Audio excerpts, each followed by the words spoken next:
ದಿವಿ, ಹೋದ ವಾರ ನಾನು ಬ್ಯೂಗಲ್ ರಾಕ್ ಪಾರ್ಕ್ನಲ್ಲಿ ವಾಕ್ ಮಾಡಿದ ಮೇಲೆ ಮಾಮೂಲಿಯಾಗಿ ಅದೇ ಬೈಟು ಕಾಫಿನಲ್ಲಿ ಕಾಫಿ ಕುಡಿತಾ ನಿಂತಿದ್ದೆ. ಅದೇ ಗಾಂಧಿ ಬಜಾರ್ ಬ್ಯೂಗಲ್ ರಾಕ್ ಹತ್ರ ಇರೋ ಬೈಟು ಕಾಫಿನಾ?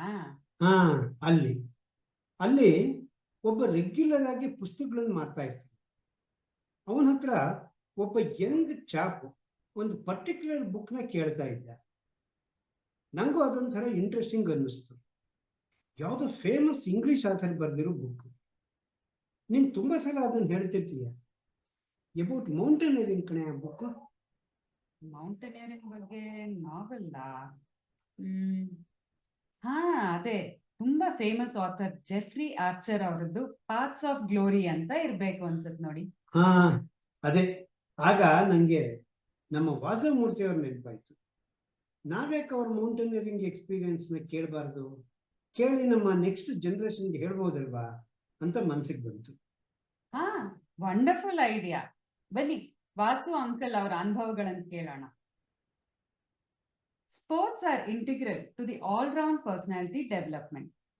ಅದರಲ್ಲಂತೂ ಸಾಹಸ ಕ್ರೀಡೆಗಳು, ಚಾರಣ ಮತ್ತು ಪರ್ವತಾರೋಹಣ ಅಂದ್ರೆ ಟ್ರೆಕಿಂಗ್ ಅಂಡ್ ಮೌಂಟೇನಿಯರಿಂಗ್ ಅತ್ಯಂತ ಕ್ಲಿಷ್ಟಕರವಾದದ್ದು. It needs a lot of physical and mental stamina. ಈ ಫೀಲ್ಡ್ ನಲ್ಲಿ ಮುನ್ನುಗ್ಗಕ್ಕೆ ಧೈರ್ಯ, ಗುರಿ ಸಾಧನೆ ಮಾಡೋ ಛಲ, ಮಾನಸಿಕ ದಾರ್ಢ್ಯತೆ ತುಂಬಾನೇ ಇಂಪಾರ್ಟೆಂಟ್. ಇದು ಎಲ್ಲರಲ್ಲಿ ಇರಲ್ಲ.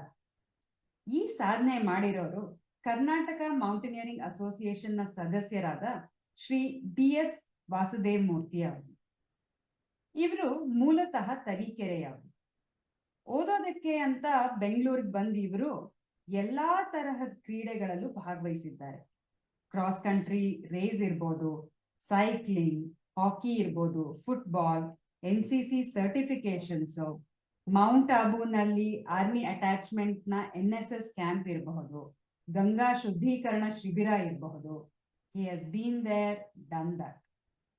ಇವರ ಮೌಂಟೇನಿಯರಿಂಗ್ ಜರ್ನಿ ಕರ್ನಾಟಕದ ಯಾಣ, ಸಾವಂದುರ್ಗ, ರಾಮದೇವ್ರ ಬೆಟ್ಟ, ಕುಮಾರ್ ಪರ್ವತ ಆ ಥರ ಶುರುವಾಗಿದ್ದು ನೆಕ್ಸ್ಟ್ ತಮಿಳ್ನಾಡಿನ ನೀಲ್ಗಿರಿ ಹಿಲ್ಸ್ 8700 ಫೀಟ್ಗೆ ಮುಟ್ತು. ಆಮೇಲೆ ಅವರು ಮನಾಲಿನಲ್ಲಿ ಬೇಸಿಕ್ ಮೌಂಟೇನಿಯರಿಂಗ್ ಕೋರ್ಸ್ ಮಾಡಿಕೊಂಡ್ರು. ಇದಾದ ನಂತರ ಹಿಮಾಚಲ್ ಪ್ರದೇಶದ ಶಿತಿಧರ್ 17,700 ಫೀಟ್ 17,700 ಅಡಿ ಎತ್ತರ, ಲದ್ದಾಖಿ 18,300 ಫೀಟ್ ಅಂದ್ರೆ 18,300 ಅಡಿ ಎತ್ತರ, ಮನಾಲಿ 18,600 ಫೀಟ್ ಅಂದ್ರೆ 18,600 ಅಡಿ ಎತ್ತರ ಹತ್ತಿದ್ರು. ಆಮೇಲೆ ಚಂದ್ರಭಾಗ ಅಂದ್ರೆ CB13 20,500 ಫೀಟ್ 20,500 ಅಡಿ ಎತ್ತರ ಹತ್ತಿದ ನಂತರ ಹಿಸ್ ಪಿನಕಲ್ ಅಚೀವ್ಮೆಂಟ್ ಅಂದ್ರೆ ಇವತ್ತಿನ ಉತ್ತರಾಖಂಡ್ನ ಗರ್ವಾಲ್ನ 3ನೇ ಅತ್ಯಂತ ಎತ್ತರದ ಮೌಂಟ್ ಕಾಮೆಟ್ 25,500 ಫೀಟ್ ಅಂದ್ರೆ 25,500 ಅಡಿ ಎತ್ತರದ ಪರ್ವತವನ್ನು ಆಸ್ ಅ ಸಿವಿಲಿಯನ್ ಆಗಿ ವಿತೌಟ್ ಆಕ್ಸಿಜನ್ ಸಿಲಿಂಡರ್ ಹತ್ತಿ ಸಕ್ಸಸ್ಫುಲ್ ಆಗಿ ವಾಪಸ್ ಬಂದದ್ದು. ವಾಹ್, ಮೈ ನವಿರೇರತ್ತೆ ಅಲ್ವಾ ಇದನ್ನ ಕೇಳಿದ್ರೆ. ಬನ್ನಿ ಇನ್ನು ಅವರಿಂದಾನೇ ಅವ್ರ ಅನುಭವಗಳನ್ನ ಕೇಳೋಣ. ಅನುಭವದಡುಗೆಯ ಮಾಡಿ, ಅನುಭವದಡುಗೆಯ ಮಾಡಿ, ಅದಕ್ಕನುಭವಿಗಳು ಬಂದು ನೀವೆಲ್ಲ ಕೂಡಿ ಅನುಭವದಡುಗೆಯ ಮಾಡಿ, ಅದಕ್ಕನುಭವಿಗಳು ಬಂದು ನೀವೆಲ್ಲ ಕೂಡಿ ಅನುಭವದಡುಗೆಯ ಮಾಡಿ.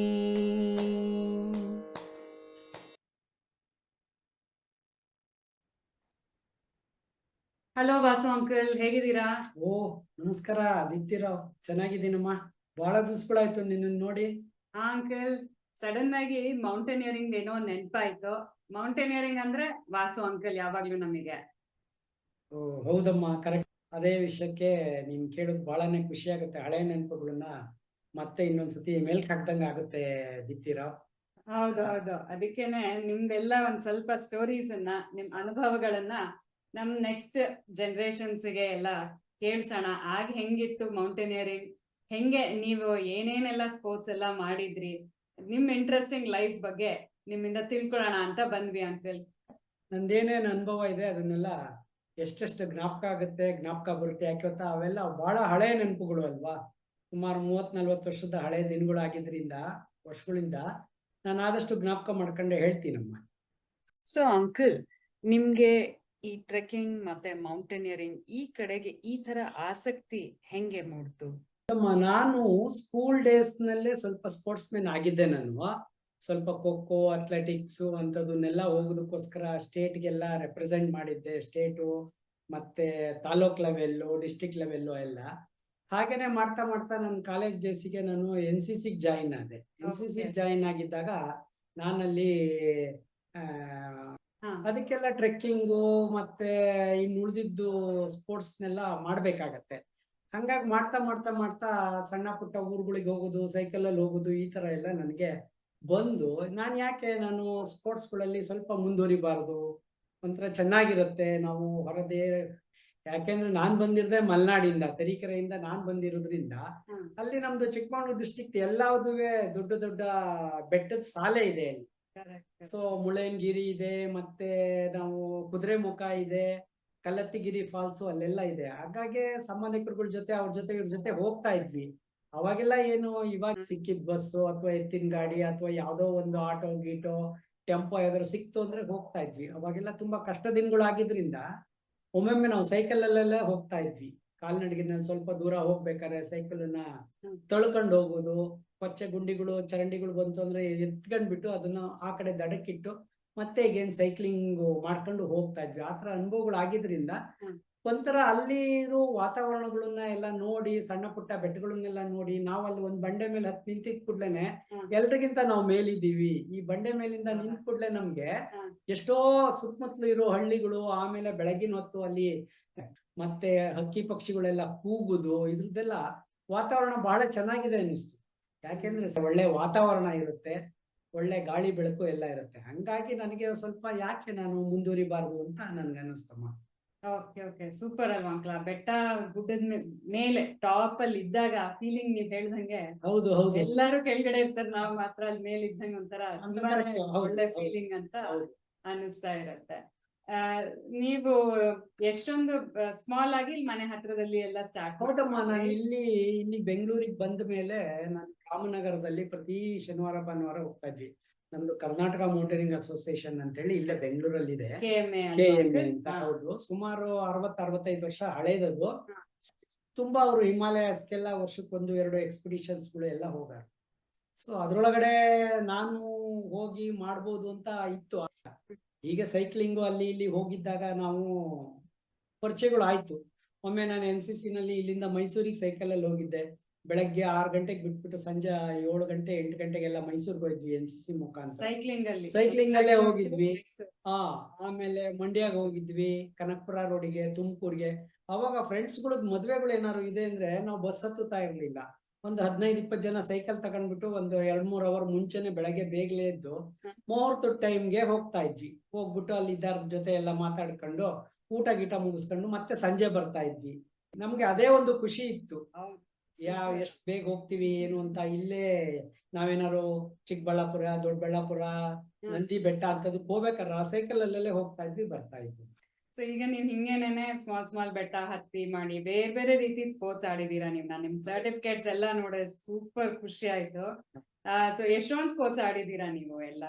ಹೌದು, ನಾನು ಕಾಲೇಜಲ್ಲಿ SJ ಪಾಲಿಟೆಕ್ನಿಕಲ್ ಓದ್ಬೇಕಾದ್ರೆ ನಾನು ಆ ವರ್ಷ ಚಾಂಪಿಯನ್ ಆಗಿದ್ದೆ. 100 ಮೀಟರ್ಸ್, 200, 300, 400, 800, ಆಮೇಲೆ ಕೇರಮು, ಟೇಬಲ್ ಟೆನ್ನಿಸ್, ಚೆಸ್ ಇಂಥದ್ರೊಳಗೆ ಸುಮಾರು 8-9 ಪ್ರೈಸ್ಗಳು ಬಂದಿತ್ತು 2ನೇ ವರ್ಷ. ಮತ್ತೆ 3 ವರ್ಷದಲ್ಲೂ ಬಂತು. ಅದೇ ತರ NCC ನಲ್ಲೂ ಪ್ರತಿ ವರ್ಷ ಆನ್ಯುವಲ್ ಟ್ರೈನಿಂಗ್ ಕ್ಯಾಂಪ್ ಇತ್ತು. ಆ ತರ ಹೋಗಿ ಸ್ವಲ್ಪ ಅದ್ರಗಡೆ ಸೈಕ್ಲಿಂಗು, ಮತ್ತೆ ಹಾರ್ಸ್ ರೈಡಿಂಗು, ಮತ್ತೆ ಫೈರಿಂಗು, ಆಮೇಲೆ ಇಂಟರ್ ಕಾಲೇಜ್ ಕಾಂಪಿಟಿಷನ್ಸ್ಗಳು, RD ಪೆರಿಡಿಕ್ ಸೆಲೆಕ್ಷನ್, ಈ ತರ ಎಲ್ಲ ಹೋಗ್ತಾ ಇದ್ದ ಸ್ವಲ್ಪ ಅದ್ರ ಬಗ್ಗೆ ಜಾಸ್ತಿ ಒಲವು ಮೂಡ್ತು ಮೇಡಮ್.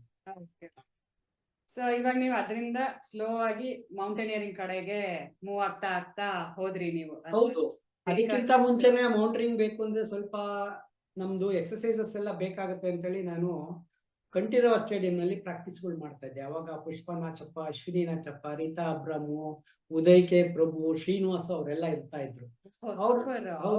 ಅವ್ರ ಜೊತೆ ನಾನು ಬೆಳಗ್ಗೆ ಒಂದು ಚಾಮರಾಜಪೇಟೆಯಿಂದ ಒಂದು 6-7 ಕಿಲೋಮೀಟರ್ ಸ್ಟೇಡಿಯಂ ಅಲ್ಲಿ ತನಕ ನಡ್ಕೊಂಡು ಹೋಗ್ಬಿಟ್ಟು ಅವ್ರ ಜೊತೆ ಒಂದು 18-20 ಕಿಲೋಮೀಟರ್ಗಳು ಹೋಗ್ಬಿಟ್ಟು ಸೊ ಕ್ರಾಸ್ ಕಂಟ್ರಿ ರೇಸ್ ಅಂತ ಹೇಳ್ಬಿಟ್ಟು ಅದು ನಾವು ಕೋಲಾರದಲ್ಲಿ, ಆಮೇಲೆ ಇಲ್ಲಿ ದೊಡ್ಡಬಳ್ಳಾಪುರದಲ್ಲಿ ಬೇರೆ ಬೇರೆ ಕಡೆ ಅದು 26.5 ಕಿಲೋಮೀಟರ್ ಇರುತ್ತೆ.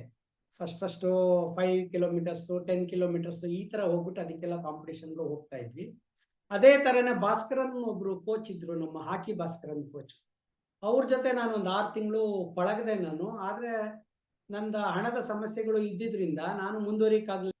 ಸೊ ಹಂಗಾಗಿ ಇದ್ದಿದ್ರೊಳಗಡೆನೆ ನಾನು ಬೆಸ್ಟ್ ಅಂತ ಹೇಳ್ಬಿಟ್ಟು ನಾನು ಈ ರಾಕ್ ಕ್ಲೈಂಬಿಂಗು, ಟ್ರೆಕ್ಕಿಂಗ್ ಉಪಯೋಗಿಸಿದೆ. ಯಾಕೋಸ್ಕರ ಅಂದ್ರೆ ನಡ್ಕೊಂಡು ಹೋಗ್ತಾ ಇದ್ದೆ ಕಾಲೇಜಿಗೆ. ಬರೋ 8 ಆಣೆ 30 ಪೈಸಾ ಇದನ್ನ ಕೋಲ್ಕಟ್ ಡಬ್ಬಕ್ಕೆ ಹಾಕ್ಬಿಟ್ಟು ಒಂದು 5-6 ರೂಪಾಯಿ ಆದ್ಕೊಳ್ಳೆ ವೀಕೆಂಡ್ ಒಳಗೆ ನಮ್ಮ ಅಸೋಸಿಯೇಷನ್ಗೆ ಹೋಗ್ಬಿಟ್ಟು 6 ರೂಪಾಯಿ ಕೊಟ್ಬಿಟ್ಟು ನಾನು ರಾಮನಗರಕ್ಕೆ, ಕನಕಪುರಕ್ಕೆ, ನಂದಿ ಬೆಟ್ಟಕ್ಕೆ ಟ್ರೆಕ್ಕಿಂಗ್ ಎಲ್ಲ ಪ್ರಾಕ್ಟೀಸ್ ಮಾಡ್ತಾ ಬಂದೆ. 2 ವಾರ ದುಡ್ಡು ಕೂಡ ಆಗದೆ ಅಂದ್ರೆ ಒಂದು 10-12 ರೂಪಾಯಿ ಆಗ್ತಿತ್ತು. ಓವರ್ ನೈಟ್ ಅಂದ್ರೆ ರಾತ್ರಿನೇ ಹೋಗ್ಬಿಡ್ತಾ ಇದ್ವಿ. ಸಂಜೆ ಇಲ್ಲಿಂದ ಹೊರಟೋಗೋದು ನಾವು ಮಾಕ್ಳಿ ಅಂತಿತ್ತು, ಅಲ್ಲಿಗೆ ಟ್ರೈನ್ ಅಲ್ಲಿ ಹೋಗ್ಬಿಟ್ವಿ ಅಂದ್ರೆ ಅಲ್ಲಿಂದ ರಾತ್ರಿ ನಾವು ನಂದಿ ಬೆಟ್ಟ ಹತ್ಕೊಂಡು ಬೆಳಗ್ಗೆ ಎದ್ದು ಅಲ್ಲೊಂದ್ ಸ್ವಲ್ಪ ಹೊತ್ತಿದ್ದು ವಾಪಸ್ ಬರ್ತಾ ಇದ್ವಿ. ಅದೇ ತರ ಸ್ವಲ್ಪ ಜಾಸ್ತಿ ದುಡ್ಡು ಕೂಡ ಆಗ್ತಾಗ ಯಾಣ, ಆಗಿನ ಕಾಲದ ಅವಾಗ ನಾವು ಸಿರ್ಸಿಯಿಂದಾನೇ ನಡ್ಕೊಂಡು ಹೋಗ್ತಿದ್ವಿ. 4-5 ದಿವಸ ನಡ್ಕೊಂಡು ಗದ್ದೆ ಇದ್ರೊಳಗೆಲ್ಲ ಹೋಗ್ತಾ ಇದ್ವಿ. ಆಮೇಲೆ ಸಣ್ಣ ಬೆಂಬುದು ನೀರು ಹರಿಯುತ್ತಲ್ಲ ನಾಲಗಳು, ಅಂತದಕ್ಕೆಲ್ಲ ಸರ್ಕಸ್ ಮಾಡ್ಕೊಂಡು ನಾವು ಬ್ಯಾಂಬೂನೇ ಬ್ರಿಡ್ಜ್ ತರ ಅದ್ರೊಳಗಡೆ ಹೋಗ್ತಾ ಇದ್ವಿ. ಅಲ್ಲಿ ಭೈರದೇವರ ಭಟ್ರು ಅಂತಿದ್ರು, ಅವ್ರನ್ನ ಕರ್ಕೊಂಡು ಹೋಗ್ಬಿಟ್ಟು ನಾವು ಯಾಣಕ್ಕೆ ಹೋಗಿ ಅಲ್ಲಿ ಪೂಜೆ ಮುಗಿಸ್ಕೊಂಡು, ಯಾಣ ಒಂದು ಸುಂದರ ತಾಣ ಅಂತ ಹೇಳ್ಬಿಟ್ಟು ತುಂಬಾ ಚೆನ್ನಾಗಿತ್ತು. ಅಲ್ಲಿ 2 ದಿವಸ ಇದ್ವಿ. ಅದು ಒಂಥರ ಮೆಮೊರೇಬಲ್. ಅದೇ ತರನೇ BR ಹಿಲ್ಸು ಮತ್ತೆ ನಂದಿ, ಬೇರೆ ಬೇರೆ ಕಡೆ ಎಲ್ಲ ತುಂಬಾ ಸುತ್ತಮುತ್ತಲು ಕರ್ನಾಟಕದಲ್ಲಿ ಸುತ್ತಮುತ್ತಲು ಎಲ್ಲೆಲ್ಲಿದೆ, ಅಂತರಗಂಗೆ, ರಾಮನಗರ, ಕನಕಪುರ, ಆಮೇಲೆ ಚಿತ್ರದುರ್ಗ, ಕುಮಾರ ಪರ್ವತ ಎಲ್ಲಾ ಕಡೆ ನಾವು ಹೋಗ್ಬಿಟ್ವಿ. ಆದ್ರೆ ನಾವ್ ಎಷ್ಟೋ ಸತಿ ಇಲ್ಲಿಂದ ಹೋಗ್ಬೇಕಾರೆ ಮರಳಿನ ಲಾರಿ, ಜಲ್ಲಿ ಲಾರಿ, ಕಲ್ಲಿನ ಲಾರಿನಲ್ಲಿ ಈ ತರ ಎಲ್ಲ ಯಾವ್ದಾದ್ರು ಟ್ರಾನ್ಸ್ಪೋರ್ಟೇಷನ್ ಇತ್ತು ಅಂದ್ರೆ ಮಧ್ಯದಲ್ಲಿ ಯಾರನ್ನಾರು ರಿಕ್ವೆಸ್ಟ್ ಮಾಡ್ಬಿಟ್ಟು ನಾವು ಇದನ್ನ ಕೇಳ್ತಾ ಇದ್ವಿ. ನಾವು ಡ್ರಾಪ್ ಕೇಳ್ತಾ ಇದ್ವಿ. ನಮಗೆ ಏನಾಗ್ತಾ ಇತ್ತು ಅಂದ್ರೆ ಒಂದೊಂದ್ಸತಿ ಅವರು ಬಸ್ನಾರು ಅವರು ನಮ್ಮನ್ನ ನೋಡ್ಬಿಟ್ಟು ನಮ್ ಡ್ರೆಸ್ ನೋಡ್ಬಿಟ್ಟು ಅವರು ನಿಲ್ಲಿಸ್ತಾ ಇರ್ಲಿಲ್ಲ. ನಾವ್ ಎಷ್ಟೋ ದೂರ ನಡ್ಕೊಂಡು ಹೋಗ್ತಿದ್ವಿ. ಆಮೇಲೆ ನಾನು NCC ಆಗಿದ್ರಿಂದ NCC ಡ್ರೆಸ್, ಒಂದು ಕ್ಯಾಪ್ ಹಾಕೊಂಡು ಒಂದು ಶಿಲ್ ಇಟ್ಕೊಂಡಿದ್ದೆ. ನಾನ್ ಮಧ್ಯದಲ್ಲಿ ಒಂದು ದೊಣ್ಣೆ ಇಟ್ಕೊಂಡ್ಬಿಟ್ಟು ಶಿಲ್ ಹಾಕಿದ ಕೂಡಲೇ ಪೊಲೀಸ್ನರ್ ಇದಾರೆ ನಿಲ್ಸು ಅಂತ ಇದ್ರು. ಅವಾಗ ನಾವು ಲಾರಿ, ಟ್ರ್ಯಾಕ್ಟರ್, ಬಸ್ಗಳನ್ನ ಹತ್ಕೊಂಡು ವಾಪಸ್ ಬರ್ತಾ ಇದ್ವಿ. ಇವಾಗ್ಲೂ ನಮ್ಮ ಸ್ನೇಹಿತರುಗಳು ಪೊಲೀಸ್ ವಾಸು ಅಂತ ನಂಗೆ ರೇಗಿಸ್ತಾ ಇರ್ತಾರೆ. ಯಾಕೆ ಅಂತಂದ್ರೆ ಅವತ್ತಿನ ದಿವಸ ಅಷ್ಟು ಕಷ್ಟ ಇತ್ತು, ವೆಹಿಕಲ್ಗಳು ಇಲ್ಲದ್ರಿಂದ ನಾವು ಆತರ ಮಾಡ್ತಾ ಇದ್ವಿ. ಎಲ್ಲಾ ತರ ಟೆಕ್ನಿಕ್ಸ್ ಯೂಸ್ ಮಾಡ್ತಾ ಇದ್ವಿ. ಟೆಕ್ನಿಕ್ಸ್ ಎಲ್ಲ ಯೂಸ್ ಮಾಡ್ಬಿಟ್ಟು ಒಟ್ನಲ್ಲಿ ನಾವು ಎಲ್ಲಿಗೆ ಹೋಗ್ಬೇಕು ಅಲ್ಲಿಗೆ ಹೋಗ್ಬಿಟ್ಟು ವಾಪಸ್ ಬರ್ತಾ ಇದ್ವಿ. ಹಗಲು ರಾತ್ರಿ ಒಂದ್ಸತಿ ಸಾವಂದುರ್ಗಕ್ಕೆ ಅಂತ ಹೋಗಿದ್ವಿ. ರಾತ್ರಿ ಹತ್ತಣ ಅನ್ನಕ್ಕೆ ಫುಲ್ ಹತ್ತಕ್ಕಾಗ್ದಲ್ಲಿ ಇದ್ದದಕ್ಕೆ ಅರ್ಧ ರಾತ್ರಿನಲ್ಲಿ ಅಲ್ಲೇ ಹಗ್ಗ ಕಟ್ಕೊಂಡು ಇದ್ಬಿಟ್ಟು ಮತ್ತೆ ಬೆಳಗ್ಗೆ ನಾವು 6 ಗಂಟೆಗೆ ನಾವು ಹತ್ತಿದ್ದಾಯ್ತು. ಮಾಗಡಿ ಹತ್ರ ಇರೋ ಬೆಟ್ಟನ ಹತ್ತಿದ್ರೆ ಫುಲ್ ಹತ್ಬೇಕು, ಅದು ಸಿಂಗಲ್ ರಾಕು, ಇಲ್ಲ ಅಂದ್ರೆ ಆಗಲ್ಲ. ಈ ಶಿವಗಂಗೆ ಇದು ಎಲ್ಲದನ್ನು ನಾವು ಬೇಕಾದಷ್ಟು ಹತ್ತಿದೀವಿ. ನೀವು ಕರ್ನಾಟಕದಲ್ಲಿರೋ ಯಾವ ಬೆಟ್ಟನೂ ಬಿಟ್ಟಿಲ್ಲ. ಸಾಕಷ್ಟು ಮಟ್ಟಿಗೆ ಎಲ್ಲ ಯಾವ್ಯಾವ್ದಿದೆ ಎಲ್ಲದಕ್ಕೂ ಹೋಗಿದೀವಿ. ನಾನು ಹಳ್ಳಿ ಫಾರೆಸ್ಟ್ ಅಂತೆ ಅಲ್ಲಿಗೆಲ್ಲ ಹೋಗಿದ್ವಿ. ಆನೆಗಳು ಅಟ್ಟಿಸ್ಕೊಂಡ್ ಬಂದಿದೆ ನಮ್ಗೆ. ಅವಾಗ ನಾವು ಪೇಪರ್ ಇಂದ ಬೆಂಕಿ ಮಾಡ್ಬಿಟ್ಟು ಅದು ವಾಪಸ್ ಹೋಗಿ ಕೊನೆಗೆ ನಮಗೆ ಬನ್ನೇರಘಟ್ಟ ಪೊಲೀಸ್ನವರು ಬಂದು ವ್ಯಾನಲ್ಲಿ ಹಿಡ್ಕೊಂಡು ಒಳಗಡೆ ಬಿಟ್ಟು ಪನಿಷ್ ಮಾಡಿ, ಆ ಥರದ್ದೆಲ್ಲ ಬೇರೆ ಬೇರೆ ತರ ಅನುಭವಗಳು ಅವೆಲ್ಲವೂ ಇದೆ. ಫೈನಲ್ ಇಯರ್ಗೂ ಹೋಗಕ್ಕಿಂತ ಮುಂಚೆನೇನೆ ಒಂದ್ಸತಿ NCC ಕ್ಯಾಂಪ್ ಬಂತು. ಬೇಸಿಕ್ ಮೌಂಟೇನಿಯರಿಂಗ್ ಕೋರ್ಸ್ ಅಂತ ಇದೆ, WHMI western Himalayan mountaineering institute Manali ಅಂತ ಹೇಳ್ಬಿಟ್ಟು. ಸರಿ, ನಾನು ಅದಕ್ಕೆ ಅಪ್ಲೈ ಮಾಡಿದಾಗ ಕರ್ನಾಟಕದಲ್ಲಿ ನಾನು ಒಬ್ಬನೇ ಸೆಲೆಕ್ಷನ್ ಆದೆ. ಸೊ ಹಂಗಾಗ್ಬಿಟ್ಟು ನನಗೆ ಅಲ್ಲಿ ಒಳ್ಳೆ ಅನುಭವ ಆಯ್ತು. 1 ತಿಂಗಳು ಮನಾಲಿನಲ್ಲಿ ಇದ್ದೆ. ಪೀಕ್ ಹತ್ತೋದು, ಸ್ನೋ, ಗ್ಲಿಸೈಡಿಂಗು, ಹೇಗಿರುತ್ತೆ ವಾತಾವರಣ, ಎಷ್ಟು ಕಷ್ಟಪಟ್ಟಿರ್ಬೇಕು. ಬೆಳಗ್ಗೆ ಹೋದ್ರೆ ರಾತ್ರಿ ತನಕನೂ ಬರೀ ಕ್ಲೈಂಬಿಂಗ್, ಟ್ರೆಕ್ಕಿಂಗ್. ದಿವಸಕ್ಕೆ ಒಂದು 20, 25, 30 ಕಿಲೋಮೀಟರ್ ಬೆಟ್ಟ ಹತ್ತೋದು ಇಳಿದು, ಎವ್ರಿಡೇನು ಬೆಟ್ಟ ಹತ್ತೋದು ಇಳಿಯೋದೇ ಇರ್ತಿತ್ತು ಮೇಡಮ್. ಅದ್ರೊಳಗೆಲ್ಲ ಮಾಡ್ಕೊಂಡು ನನ್ಗೆ ಸರ್ಟಿಫಿಕೇಟ್ ಆಯ್ತು, ಬೇಸಿಕ್ ಮೌಂಟೇನಿಂಗ್ ಸರ್ಟಿಫಿಕೇಟ್ ಅಂತ ಆಯ್ತು. ಸೊ ಅವಾಗ ನನ್ಗೆ ಹೀಗೆ ನನ್ನ ಸ್ನೇಹಿತ ಒಬ್ಬ KMA ಅಂತಿದೆ, ನೀನ್ ಸೇರಿ ಜಾಸ್ತಿ ಸಾಧನೆ ಮಾಡ್ಬೋದು, ಬಾ ನಿನಗೆ ಚೆನ್ನಾಗಿರುತ್ತೆ ಅಂತಂದಾಗ ನಾನು ಹೋಗಿ ಅಲ್ಲಿ 50 ರೂಪಾಯಿ ಕೊಟ್ಟು ಮೆಂಬರ್ ಆದೆ. 50 rupees KMA member madam. 1981 member so ಆಮೇಲೆ ಸರಿ ಅಂತೇಳಿ ನಾನು 82-83 ಅವ್ರ ಜೊತೆ ಎಕ್ಸ್ಪಿಡಿಷನ್ ಸೆಲೆಕ್ಷನ್ ಆದೆ. ಅವಾಗ ನಾನು ಹಿಮಾಚಲ ಪ್ರದೇಶದಲ್ಲಿ ನಾವೊಂದು 10-12 ಜನ ಟ್ರೆಕ್ಕಿಂಗಿಗೆ ಹೋದ್ರು, ಒಂದು 8 ಜನ ಕ್ಲೈಂಬಿಂಗಿಗೆ ಬಂದ್ವಿ. ಟ್ರೆಕ್ಕಿಂಗ್ ಅಂಡ್ ಕ್ಲೈಂಬಿಂಗ್ ಇರುತ್ತೆ. ಟ್ರೆಕ್ಕಿಂಗು ನಾವು ಬೆಟ್ಟದ ತಪ್ಪಲಿಗೆ ಹೋಗ್ಲೇಬೇಕು ಅಂತಂದ್ರೆ ಸುಮಾರು 4-5 ದಿವಸ ನಾವು ಹೋಗ್ಬೇಕು. ಆಮೇಲೆ ಅದಕ್ಕೆ ಪ್ಲಾನ್ ಎಲ್ಲ ಮಾಡ್ಬೇಕಾಗ್ತದೆ. ಏನು ಅಂದ್ರೆ 1 ತಿಂಗಳು ಇದೆ ಅಂದ್ರೆ 1 ತಿಂಗಳಿಗೆ ಇಲ್ಲಿಂದನೇ ಫುಡ್ ಗಿಡ್ಡು ಎಲ್ಲ ನಾವು ತಗೊಂಡು ಹೋಗ್ಬೇಕು. ಸೊ ಫಸ್ಟ್ ನೀವು ಇವಾಗ ಐ ಥಿಂಕ್ 1983 ಅಲ್ವಾ ನೀವು 83 ಹೌದು ಕ್ಲೈಂಬಿಂಗ್ ಮಾಡಿದ್ರು? ಅಂತ ಹೇಳ್ಬಿಟ್ಟು ಹಿಮಾಚಲ ಪ್ರದೇಶದಲ್ಲಿರೋ 18,700 ಅಡಿ, ಅದು ಮತ್ತೆ ಲಡಾಖಿ ಅಂತ 17,450, ಶಿಖಿದರ್ ಅಂತ 17,000 ಅಡಿ. ಈ 3 ಉನ್ನತ ಶಿಖರನ ನಮ್ಮ ನಾಯಕ KR ಲವರಾಜ್ ಅಂತಿದ್ದಾರೆ ಬೆಂಗಳೂರಲ್ಲಿ, ಇವಾಗ್ಲೂ ಇಲ್ಲಿ ಇದ್ದಾರೆ, ಜಯನಗರದಲ್ಲಿ ಇದ್ದಾರೆ. ಅವ್ರ ನೇತೃತ್ವದಲ್ಲಿ ನಾವೆಲ್ಲ ಟ್ರೆಕ್ಕಿಂಗು ಕ್ಲೈಂಬಿಂಗು ಎಕ್ಸ್ಪಿಡಿಷನ್ಸ್ಗೆ ಹೋಗೋಕೆ ಶುರು ಮಾಡಿ ಸಕ್ಸಸ್ ಆಗಿ ಬಂದಾದ್ಮೇಲೆ ನಮ್ಗೆ ಇನ್ನೂ ಹುರುಪು ಜಾಸ್ತಿ ಆಯ್ತು ನಮ್ಗೆ. ಸೊ 1983 ಫಸ್ಟ್ ನಿಮ್ದು ಸಕ್ಸಸ್ಫುಲ್ ಆಯ್ತು. ನಿಮ್ಗೆ ಅಲ್ಲಿ ಥಿಂಕ್ ಅಲ್ಲಿ ಸ್ಟಾಪ್ ಆಗ್ಲಿಲ್ಲ? ಇಲ್ಲ, ಮತ್ತೆ 84 ಅಲ್ಲಿ ನಾನು ಏನ್ ಮಾಡಿದೆ ಅಂದ್ರೆ ನಮ್ಮ ಸೇಮ್ ಅಸೋಸಿಯೇಷನ್ ಇಂದನೇ ನಾವು ಗಂಗೋತ್ರಿ 84 ಅಲ್ಲಿ ಗರ್ವ ಬರುತ್ತೆ. ಗಂಗೋತ್ರಿ 1 ಅಂತ 21,747 ಅಡಿ, ಆಮೇಲೆ ಗಂಗೋತ್ರಿ 2 ಅಂತ 22,017 ಅಡಿ ಬೆಟ್ಟ ಹತ್ತೋದಕ್ಕೆ ನಾವು ಮುಂದುವರೆದ್ವಿ. 1984 ಅಲ್ಲಿ ಹೋದ್ವಿ. ಸೊ ಹಂಗಾಗಿ ಹೋಗಿದ್ಮೇಲೆ ಅಲ್ಲಿ ಬೇರೆ ಬೇರೆ ವಾತಾವರಣ ಅಲ್ಲಿ ಇದನ್ನೆಲ್ಲ ನೋಡಿ ನಮ್ಗೆ ಇನ್ನೂ ಜಾಸ್ತಿ ಆಯ್ತು. ಜಾಸ್ತಿ ಎಕ್ಸ್ಪಿಡಿಷನ್ಸ್ಗಳು ನಮ್ಮ ಅಸೋಸಿಯೇಷನ್ ಅರೇಂಜ್ ಮಾಡ್ತಿದ್ರು. ಅಂದ್ರೆ ನಾವ್ ಯಾಕೆ ಹೋಗ್ಬಾರ್ದು ಅಂತೇಳಿ ನಮ್ಮ ಉಳಿದ ಸ್ನೇಹಿತರುಗಳೆಲ್ಲ ಹುರಿದುಂಬ್ಸಾರು, ನಾನು ಚಿಕ್ಕನು ಅಂತ ಹೇಳ್ಬಿಟ್ಟು. ಆಮೇಲೆ ಸ್ವಲ್ಪ ಅಡಿಗೆನೂ ಕಲ್ತಿದ್ದೆ ನಾನು ಬ್ಯಾಚುಲರ್ ಆಗಿದ್ದಾಗ, ಮನೆಯಲ್ಲೂ ಅಣ್ಣಂದ್ರ ಜೊತೆ ಎಲ್ಲ ಇದ್ದಾಗ. ಸೊ ಅದು ನನಗೆ ಬಹಳ ಹೆಲ್ಪ್ ಆಯ್ತು. ಯಾಕೋಸ್ಕರ ಅಂತಂದ್ರೆ ಅಲ್ಲಿರೋ ಶರ್ಪಾಸ್ಗಳೆಲ್ಲಾರು ಅವ್ರಿಗೆ ಬೇಕಾದ ಅಡಿಗೆಗಳು ಮಾಡ್ತಾರೆ. ಆದ್ರೆ ಇಲ್ಲಿ ಅಡಿಗೆಗಳು ನಮ್ಗೆ ಆಗ್ದಲ್ಲಿಂದ ನಾನು ಮನೆಯಿಂದನೇ ಹುಳಿ ಪುಡಿ, ಚಟ್ನಿ ಪುಡಿ, ಸಾರಿನ ಪುಡಿ, ವಾಂಗಿಬಾತ್ ಪೌಡ್ರು, ಪುಳಿಯೋಗರೆ ಇಂಥದನ್ನೆಲ್ಲ ತಗೊಂಡು ಹೋಗ್ತಾ ಇದ್ದೆ ಮಾಡಿಸ್ಕೊಂಡು. ನಮ್ಮ ತಾಯಿಯವ್ರ ಹತ್ರ ಇಲ್ಲ ನಮಗೆ ತಿಳಿದಿದ್ದು ತಗೊಂಡೋಗ್ಬಿಟ್ಟು ನಾವ್ ಅಲ್ಲಿ ಹೋದಾಗ್ಲೇನೆ ಒಂದ್ ಸ್ವಲ್ಪ ತರಕಾರಿ ಗಿರ್ಕಾರಿ ಅದನ್ನೆಲ್ಲ ತಗೊಂಡು ಮಂಜುಗಡ್ಡೆ ಒಳಗಡೆ ಊತ್ಬಿಟ್ಟು ಮಂಜುಗಡ್ಡೆ ಒಳಗೆ ಊತ್ಬಿಟ್ರೆ ಏನು ಕೊಳೆಯೋದಿಲ್ಲ. ನೆಕ್ಸ್ಟ್ ಹೀಗೆ 85 ಮೇಜರ್ 85ನೇ ಇಸ್ವಿನಲ್ಲಿ ಮೌಂಟ್ ಕಾಮೆಟ್ ಅಂತ ಹೇಳ್ಬಿಟ್ಟು ಗರ್ವಾಲ್ ಹಿಮಾಲಯಸ್ ನಂದದೇವಿ ಸ್ಯಾಂಕ್ಚುರಿನಲ್ಲಿ ಬರುತ್ತೆ. One of the 3rd highest mountain in Indian Himalayas. Mount comet ಅನ್ನೋದು 25,447 ಅಡಿ, ಅದು 47. ಸೊ ಅದು ನಮ್ದು ಮೇಜರ್ ಎಕ್ಸ್ಪಿಡಿಷನ್ ಆಯ್ತು. ಅದ್ರೊಳಗಡೆ ಒಂದು 10 ಜನ ಸೆಲೆಕ್ಷನ್ ಆಗಿ ಇದ್ದಿದ್ರೊಳಗಡೆ ಯಾರ್ಯಾರ್ದು ಬೇಸಿಕ್ ಕೋರ್ಸು, ಅಡ್ವಾನ್ಸ್ ಕೋರ್ಸ್ಗಳಾಗಿದೆ, ಯಾರ್ಯಾರು ಎಕ್ಸ್ಪಿಡಿಷನ್ಸ್ ಆಗಿದೆ ಅವ್ರದ್ದು ಮೆಡಿಕಲ್ ಚೆಕಪ್ ಎಲ್ಲ ಮಾಡಿಸ್ಬಿಟ್ಟು ನಾವೇನ್ ಮಾಡಿದ್ವಿ ಅಂತಂದ್ರೆ ಅದಕ್ಕೆ ಸೆಲೆಕ್ಷನ್ ಆಗಿ ಸುಮಾರು ಒಂದು 6 ತಿಂಗಳಿಂದ ಪ್ಲಾನಿಂಗ್ ಮಾಡ್ಕೊಂಡ್ವಿ. ಅಲ್ಲಿಗೆ ನಮ್ಗೆ ಫುಡ್ ಎಲ್ಲ ನಾವು ಕ್ಯಾರಿ ಮಾಡ್ಬೇಕಾಗಿದ್ರಿಂದ ನಾವು ಯಾವ್ಯಾವ ಕ್ಯಾಂಪಲ್ಲಿ ಏನೇನ್ ಫುಡ್ ಬೇಕು, ಎಷ್ಟು ಹಾಲು, ಸಕ್ಕರೆ, ಟೀ ಪುಡಿ ಏನೇನ್ ಬೇಕು ಅಂತ. ಅವಾಗ ನಮಗೆ ಮೇಜರು ನಮಗೆ ಪ್ರಾಬ್ಲಮ್ ಆಗಿದ್ದು ಫೈನಾನ್ಷಿಯಲ್ ಆಸ್ಪೆಕ್ಟ್ಸ್. ಅವಾಗ ಏನಾಯ್ತು ಅಂದ್ರೆ ನಮಗೆ ಸ್ಪಾನ್ಸರ್ಶಿಪ್ಸ್ಗಳು ಎಲ್ಲ ಸಿಕ್ಕಿದ್ರು. ನಮಗೆ ಕ್ವಾಲಿಟಿ ಇವರು ಬಿಸ್ಕೆಟ್ಸ್ ನಮಗೆ, ಆಮೇಲೆ ಅಕ್ಕಿ ಕೊಟ್ರು, ಬೇಳೆ ಕೊಟ್ರು, ಟಾಟಾ ಟೀನರ್ ಟೀ ಪೌಡ್ರು, ಸಕ್ಕರೆ, ಇನ್ನು ಬೇರೆ ಬೇರೆ ದಾನಿಗಳು, ದುಡ್ಡುಗಳು ಅದು ಎಲ್ಲ ಕೊಟ್ರು. ಎಲ್ಲ ಸೇರಿಸ್ಕೊಂಡ್ಬಿಟ್ಟು ನಾವು ಸುಮಾರು ಒಂದು 2-3 ತಿಂಗಳು ಎಕ್ಸ್ಪಿಡಿಷನ್ ಆಗಿದ್ರಿಂದ ನಾವು ಬೆಂಗಳೂರಿಂದನೇ ಸುಮಾರು ಒಂದು 150 ಬ್ಯಾಗ್ಸ್ ಮೌಂಟೇನಿಯರಿಂಗ್ ಬೇಕಾದ ಎಕ್ವಿಪ್ಮೆಂಟ್ಸ್ ಎಲ್ಲ.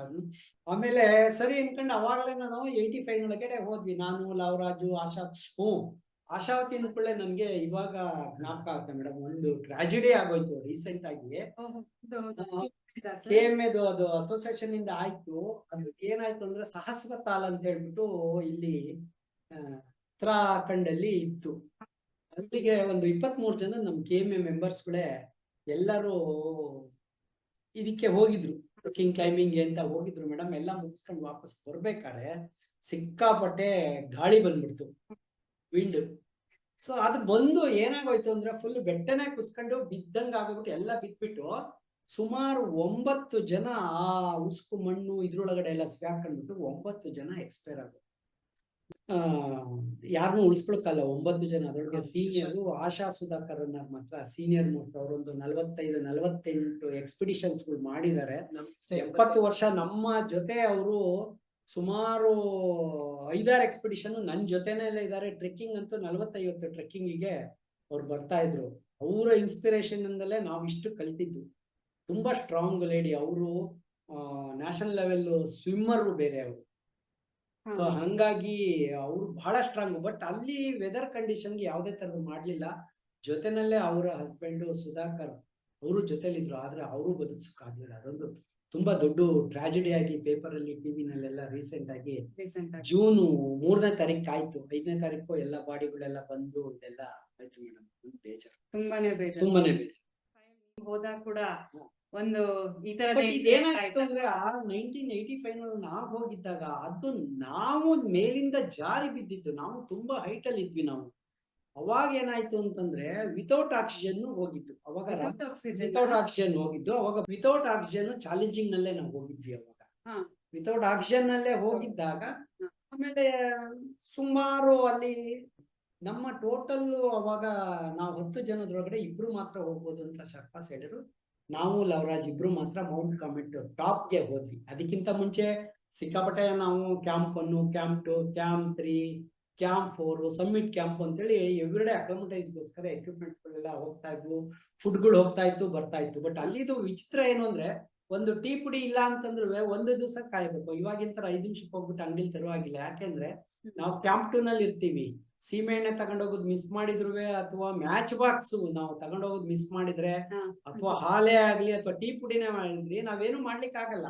ಯಾರು 2 ಕೆಳಗಡೆ ಲೋಯರ್ ಕ್ಯಾಂಪಿಗೆ ಬಂದು ಆ ಐಟಮ್ಸ್ ನೆಲ್ಲ ತಗೊಂಡು ನೆಕ್ಸ್ಟ್ ಮತ್ತೆ ಹತ್ಕೊಂಡ್ಬಿಟ್ಟು ಮೇಲ್ ಬರ್ಬೇಕು ಅಂದ್ರೆ 1 ಡೇ ಆಗ್ತಾ ಇತ್ತು. ನಾವು ಬೆಳಗ್ಗೆ ಬಿಟ್ರೆ ಸಂಜೆ ಲೋಯರ್ ಕ್ಯಾಂಪು, ರಾತ್ರಿಯಲ್ಲಿ ಉಳ್ಕೊಂಡು ಮತ್ತೆ ಬೆಳಗ್ಗೆ ಇಷ್ಟು ಸಾಮಾನುಗಳನ್ನ ತಗೊಂಡು ಮೇಲಕ್ಕೆ ಬರ್ತಾ ಇತ್ತು. ಹಾಗೆ ನಾವು ಮಾಡ್ತಾ ಇದ್ವಿ. ಅವಾಗ ನಾವು ಫುಡ್ಗೆಲ್ಲ ನಮ್ಗೆ CFTRI ಅವರೆಲ್ಲ ಸಹಾಯ ಮಾಡಿರೋ. ಆಮೇಲೆ ಫುಡ್ ಅಸೋಸಿಯೇಟ್ ಬ್ಯಾಂಗ್ಳೂರ್ ಅಂತ ಮಧುರಾ ಛತ್ರಪತಿ ಅಂತ 18th ಕ್ರಾಸ್ ನಲ್ಲಿ ಇದ್ದಾರೆ. ಅವರು ನಮ್ಗೆ ಎಲ್ಲ ಡಿಹೈಡ್ರೇಟೆಡ್ ಫುಡ್ಸ್ ಗಳನ್ನೆಲ್ಲ ನಮ್ಗೆ ಸಪ್ಲೈ ಮಾಡಿದ್ರು. ಅವಾಗ್ಲೇ CFTRR, ಒಬ್ಬಟ್ಟು, ಚಪಾತಿ, ಪುಳಿಯೋಗರೆ ಮಿಕ್ಸು, ಸಾಂಬಾರ್ ಮಿಕ್ಸು ಎಲ್ಲದನ್ನು ಕವರ್ಗೆ ಹಾಕ್ಕೊಡುದು. ಅಲ್ಲಿ ನಾವು ಬಿಸಿ ನೀರಿಗೆ ಹಾಕೊಳ್ಳೋದು, ತಿನ್ನೋದು. ಉಪ್ಪಿಟ್ಟೆ ಆಗ್ಲಿ ರೆಡಿ ಟು ಯೂಸ್. ಅವಾಗ ನಮ್ಗೆ ಡೆಲ್ಲಿಯರು 1000 ಪ್ಯಾಕೆಟ್ ಮ್ಯಾಗಿ ನೂಡಲ್ಸ್, ಇವಾಗ ಮ್ಯಾಗಿ ನೂಡಲ್ಸ್ ಏನ್ ತಿಂತಾರೋ ಅವಾಗ ಇಂಟ್ರೊಡ್ಯೂಸ್ ಆಗಿ ನಮ್ಗೆ 1000 ಪ್ಯಾಕೆಟ್ ಕೊಟ್ಟಿದ್ರು. ಆ ಮ್ಯಾಗಿ ನೂಡಲ್ಸ್ ಇಂದನೇ ನಾವು ಬದುಕಿರೋ ತರ ಆಯ್ತು. ಯಾಕೆಂದ್ರೆ ಮೇಲ್ಗಡೆ ನಾವು ಅಕ್ಕಿ ಬೇಳೆ ಎಲ್ಲ ಬೇಯಿಸಕ್ಕೂ ಆಗ್ತಿರ್ಲಿಲ್ಲ, ಅಲ್ಲಿ ನೀರಿರಲಿಲ್ಲ, ಬರೀ ಮಂಜಿಗೆಡ್ಡೆ ಇರುತ್ತೆ. ಆದ್ರಿಂದ ನಾವು ಅದೇ ಮ್ಯಾಗಿ ನೂಡಲ್ಸ್ ತೆಕ್ಕೊಂಡು ಆಮೇಲೆ ಹಣ್ಣು ಚಾಕ್ಲೇಟ್ಗಳು ಇಂಥದ್ರೊಳಗಡೆ ನಾವು ಬಂದಿದ್ವಿ. ನಾವು 10 ದಿವಸನೂ ಹಾಗೆ ಸುಮಾರು 1 ಗಂಟೆಗೆ ಬೆಳಗ್ಗಿನ ಜಾವ ನಾನು ಲವರಾಜ್ ಅವರೆಲ್ಲ ಎಕ್ವಿಪ್ಮೆಂಟ್ ಹಾಕೊಂಡು ಹೊರಡ್ಕೊಡ್ಲೇನೆ ಟೂ ಮಚ್ ಆಫ್ ಕೋಲ್ಡ್, -10, -12, -15 ಇರುತ್ತೆ. ಎಲ್ಲಿ ನೋಡಿರೋ ಐಸೈ ಇರೋದ್ರಿಂದ ಫಸ್ಟ್ ಗಿಡಿನೆಸ್ ಆಗಿ ಬಂದು ಬಿದ್ದಾದ್ಮೇಲೆ ಮತ್ತೆ ವಾಪಸ್ ಪಕ್ಕದಲ್ಲೇ ಟೆಂಟಿಗೆ ಬಂದು ಸ್ವಲ್ಪ ಸುಧಾರಿಸ್ಕೊಂಡು ಸೆಕೆಂಡ್ ರೌಂಡ್ ನಾವು ಕ್ಲೈಂಬಿಂಗ್ಗೆ ಹೊರಟೋದು. ಕ್ಲೈಂಬಿಂಗ್ ಹೋಗಿ ಹೋಗಿ ಹೋಗಿ ಕೊನೆಗೆ ಮಧ್ಯಾಹ್ನ 1:30 ಗಂಟೆಗೋ ಏನೋ, ಆಗಸ್ಟ್ 16, 17 ಏನೋ ಡೇಟ್ ನನಗೆ ಮರ್ತೋಗಿದೆ. ಅವತ್ತಿನ ದಿವಸ ನಾವು ಸಬ್ಮಿಟ್ ಮಾಡಿದ್ವಿ. ಸಬ್ಮಿಟ್ ಮಾಡಿದ್ಮೇಲೆ ವಾಪಸ್ಸು ಬರ್ಬೇಕಾದ್ರೆ ಸೊ ನಾವು ಸಿಕ್ಕಾಪಟ್ಟೆ ಪ್ರಾಬ್ಲಮ್ ಆಗೋಯ್ತು. ಯಾಕೋಸ್ಕರ ಅಂತಂದ್ರೆ ಮಂಜಿಗೆಡ್ಡೆ ಒಂದ್ ಕಡೆ ಕೋಲ್ಡ್ ಇದೆ, ಎರಡನೇದೇನಾಯ್ತು ಅಂದ್ರೆ ಮೇಲಿಂದ ಇಳಿದು ಬರ್ಬೇಕಾದ್ರೆ ಸುಸ್ತಾಗಿದ್ರಿಂದ ನಮ್ಗೆ ಊಟ ತಿಂಡಿಗಳು ಇಲ್ಲದ್ರಿಂದ ಸ್ಲಿಪ್ ಆಗಿ ಬಿದ್ಬಿಟ್ವಿ. ನಾವು ಸುಮಾರು 450 ಅಡಿ ಫಾಲ್ ಆಗೋಯ್ತು. ನಾನು ಲವರಾಜ್ ಅವ್ರು ಇಬ್ರು ಮೇಲಿಂದ ಬಿದ್ಬಿಟ್ವಿ ನಾವು. ಯಾಕೆ ಅಂತಂದ್ರೆ ನಮ್ ಇಬ್ರದ್ದು ಹಗ್ಗ ಇತ್ತು ಅಲ್ವಾ, ಕಾಲಿಗೆ ಒಂದು ಹಗ್ಗ ಸಿಗಾಕೊಂಡ್ವಿ. ಸೊ ಅವಾಗ ಬಿದ್ಬಿಟ್ಟಾಗ ಏನಾಗೋಯ್ತು ಅಂದ್ರೆ ನಮಗೆ 450 ಫೀಟ್ ಫಾಲ್ ಆಗೋಯ್ತು. ನಾವು ಡೆತ್ತೆ ಆಗೋದ್ವಿ ಅಂತ ನಾವು ತಿಳ್ಕೊಂಡ್ವಿ. ಆಮೇಲೆ ಸ್ವಲ್ಪ ಸುಧಾರಿಸ್ಕೊಂಡು ತೆವಳ್ಕೊಂಡು ಹಾಗೂ ಇದು ನಮ್ಮ ಟೆಂಟಿಗೆ ಬಂದು ಟೆಂಟ್ ಎಲ್ಲ ಮುಚ್ಕೊಂಡು ಹೋಗಿತ್ತು. ಸ್ವಲ್ಪ ತೆಗೆದು ಸ್ವಲ್ಪ ಕೈಯೆಲ್ಲ ಇದು ಮಾಡೋಷ್ಟು ಕೈ ಕಾಲು ಬೆರಳು ಎಲ್ಲಾವುದುವೆ ಮರಗಟ್ಬಿಟ್ಟು ಆಮೇಲೆ ಮ್ಯಾನೇಜ್ ಮಾಡ್ಕೊಂಡು ರಬ್ ಮಾಡ್ಕೊಂಡು ಸ್ವಲ್ಪ ಕೈ ಸಡಿಲ್ಸ್ಕೊಂಡು ನಾವು ಸ್ವಲ್ಪ ಜ್ಯೂಸು ಅದೇ ಮಾಡ್ಕೊಂಡು ಹಣ್ಣು ಮತ್ತೆ ಹಣ್ಣಿನ ರಸ ಚಾಕ್ಲೇಟು ಅದನ್ನೆಲ್ಲ ತಿಂದು ಅವತ್ತು ರಾತ್ರಿ ಇಡೀ ಕೂತ್ಕೊಂಡೇ ಕಾಲ ಕಳೆದ್ವಿ. ಮತ್ತೆ ಮಾರನೇ ದಿವಸ ಎಕ್ವಿಪ್ಮೆಂಟ್ಸ್ಗಳು ಅಂತ ಮತ್ತೆ ಹಗ್ಗಗಳು ಸಣ್ಣ ಪುಟ್ಟ ಐಟಮ್ಸ್ಗಳು ಏನಿದೆ ತಗೊಂಡು ನಾನು ಲವರಾಜ್ ಎಲ್ಲ ಬರ್ತಾ ಇದ್ವಿ. ಬರೋ ಅಷ್ಟೊತ್ತಿಗೆ ನಮ್ಗೆ ಬಹಳ ಸುಸ್ತಾಗಿದ್ರಿಂದ ನಾವ್ ಇನ್ ಟೈಮ್ ಬರಕ್ ಆಗ್ಲಿಲ್ಲ. ಆಮೇಲೆ ಕೆಳಗಡೆ ಪೀಕ್ ನಲ್ಲಿ ಕೆಳಗಡೆ ಕ್ಯಾಂಪ್ 4 ನಲ್ಲಿ ನಮ್ ಟೀಮ್ ನವರಿಗೆ ನಾವ್ ಹೇಳಿದ್ವಿ ಇಷ್ಟು ದಿವಸಕ್ಕೆ ಸಬ್ಮಿಟ್ ಆಗಿ ಬರ್ತೀವಿ ಅಂತ. ಬಟ್ ಒಬ್ಬ ಶರ್ಪ ಬಂದಿದ್ದ, ಅವ್ನು ಹೇಳ್ದ ಸಬ್ಮಿಟ್ ಆಯ್ತು, ವಾಸುದೇವ್ ಮತ್ತೆ ಲವರಾಜು ಅವರು ಬರ್ತಾ ಇದ್ದಾರೆ, ತುಂಬಾ ಸುಸ್ತಾಗಿದ್ದಾರೆ ಅಂತ ಹೇಳಿದ್ರು. ಬಟ್ ನಮ್ಮ ಟೀಮ್ ಮೆಂಬರ್ಸ್ಗೆ ಏನಪ್ಪಾ ಅಂತಂದ್ರೆ ಇವ್ರು ಬರ್ತಾರೆ ಅಂತಿತ್ತು.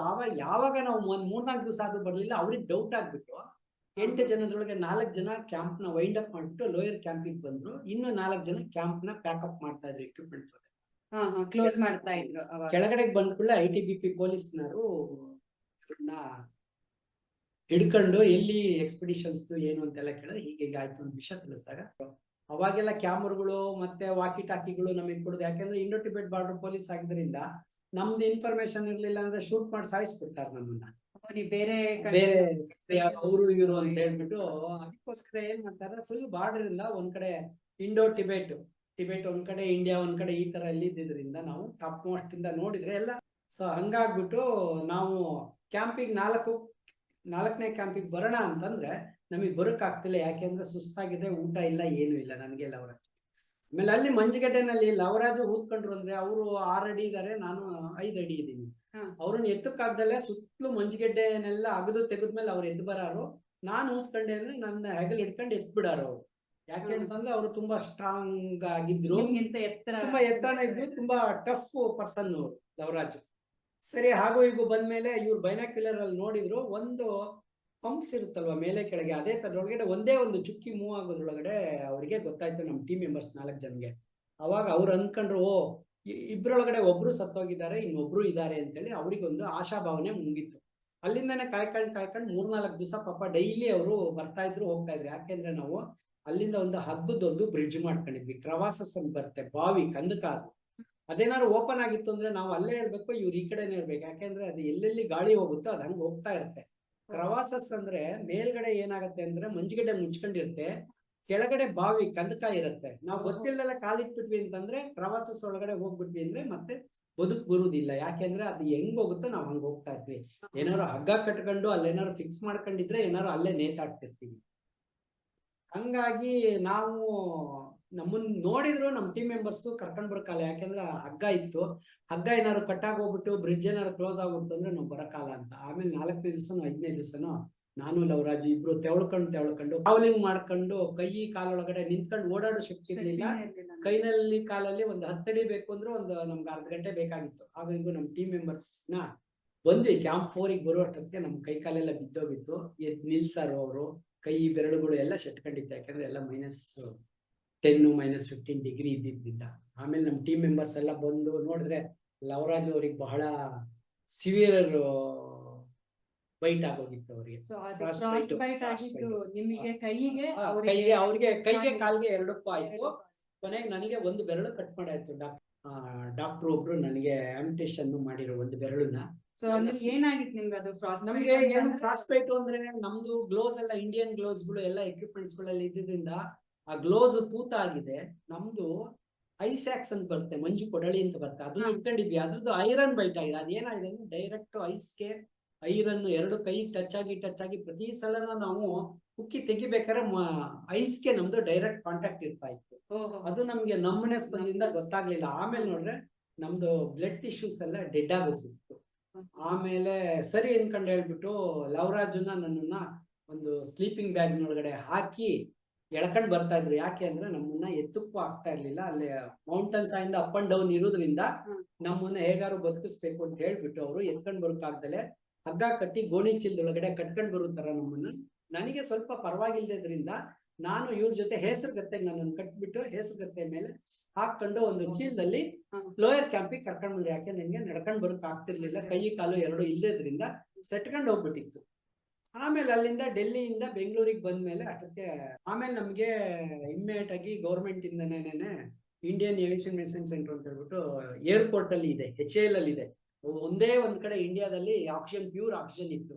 ಅದು ರವೀಶ್ ಮಲ್ಹೋತ್ರಾ, ರಾಕೇಶ್ ಶರ್ಮಾ ಸ್ಪೇಸ್ ಹೋದ್ರಲ್ಲ, ಆ ಟ್ರೀಟ್ಮೆಂಟ್ ನಮ್ಗೆ ಒಂದು ದೊಡ್ಡ ಸಿಲಿಂಡರ್ ಅಲ್ಲಿ ಡೈಲಿ 1 ಅವರ್ ಟ್ರೀಟ್ಮೆಂಟ್ ಕೊಡ್ತಾ ಇದ್ರು. ಎವ್ರಿಡೇ ನಾವು ಇಲ್ಲಿಂದ ಅಲ್ಲಿಗೆ ಟ್ರೀಟ್ಮೆಂಟ್ ಗೆ ಹೋಗ್ತಾ ಇದ್ವಿ. ಅಲ್ಲಿ ಪ್ಯೂರ್ ಆಕ್ಸಿಜನ್ ಕೊಡ್ತಾರೆ.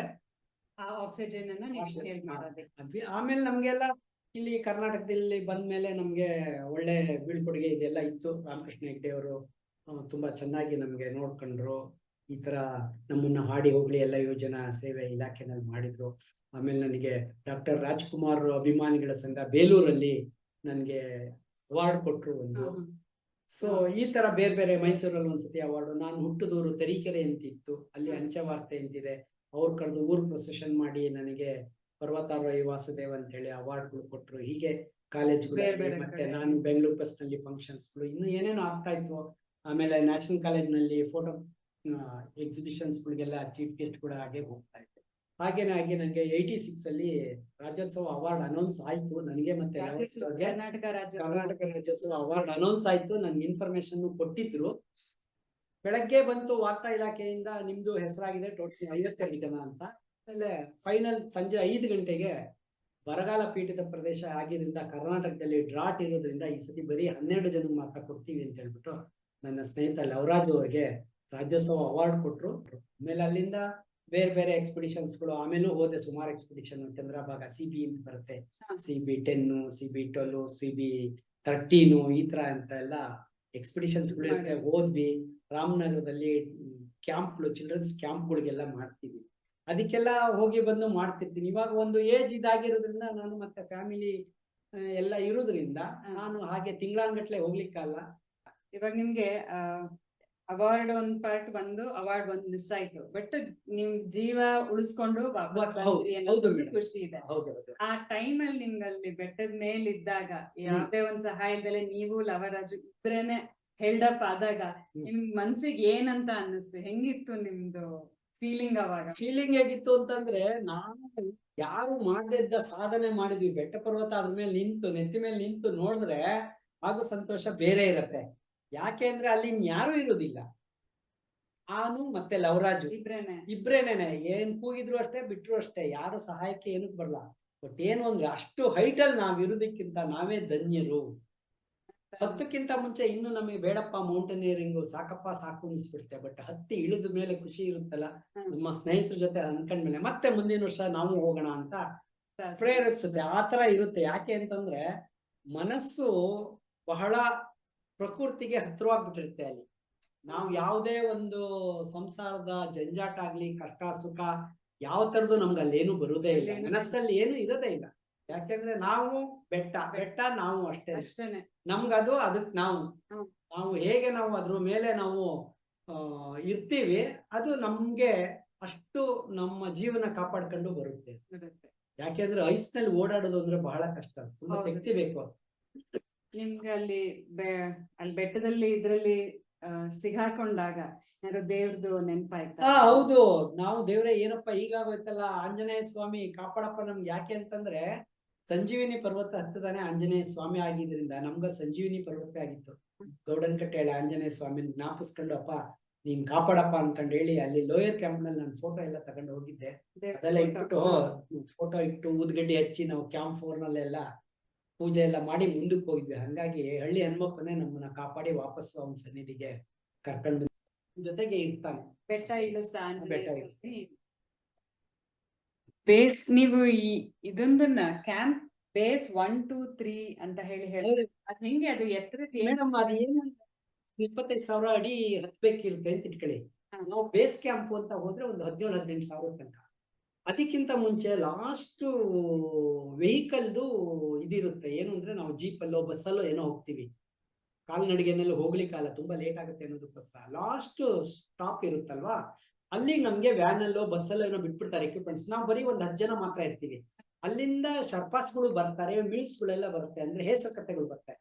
ಅದನ್ನೆಲ್ಲ ಸಾಮಾನು ಹಾಕೊಂಡು ನಾವು ಒಂದು ಕ್ಯಾಂಪ್, ಒಂದು ಹೈಟು ಏನು ಅಂದ್ರೆ ಒಂದೊಂದು ಹೈಟಿಗೆ ವಿಶಾಲವಾದ ಜಾಗ ಇರಬೇಕು. ಅವಲಾಂಚು, ಕ್ರಾವಾಸಸ್, ಇವಾಗ ಬೆಟ್ಟ ಕುಸಿತ ಎಲ್ಲ ಬೀಳುತ್ತಲ್ಲ, ಆತರ ಎಲ್ಲ ಆಗುತ್ತೆ ಅಂದ್ಬಿಟ್ಟು ವಿಶಾಲ ಪ್ರದೇಶ, ನೀರೆಲ್ಲ ಹರಿಯುತ್ತೆ, ಅಲ್ಲಿ ವಿಶಾಲವಾದ ಒಳ್ಳೆ ಸೇಫ್ ಪ್ಲೇಸ್ ನಲ್ಲಿ ನಾವು ಬೇಸ್ ಕ್ಯಾಂಪ್ ಅಂತ ಒಂದು ಗುಡಾರ ಹಾಕೊಂಡ್ಬಿಡ್ತೀವಿ. ಟೆಂಟ್ ಹಾಕೊಂಡ್ಬಿಡ್ತೀವಿ. ಅಲ್ಲಿ ದೊಡ್ಡ ಕಿಚನ್ಗೆ ಬೇರೆ, ಉಳ್ಕೊಳ್ಳೋದು ಬೇರೆ, ಎಕ್ವಿಪ್ಮೆಂಟ್ಸ್ ಗಳು ಎಲ್ಲದಕ್ಕೂ ಮಾಡ್ಬಿಟ್ಟು ಒಂದು 10-12 ಟೆಂಟ್ಗಳು ಹಾಕಿ ಫ್ಲಾಗ್ಗಳು ಹಾಕ್ಬಿಡ್ತೀವಿ.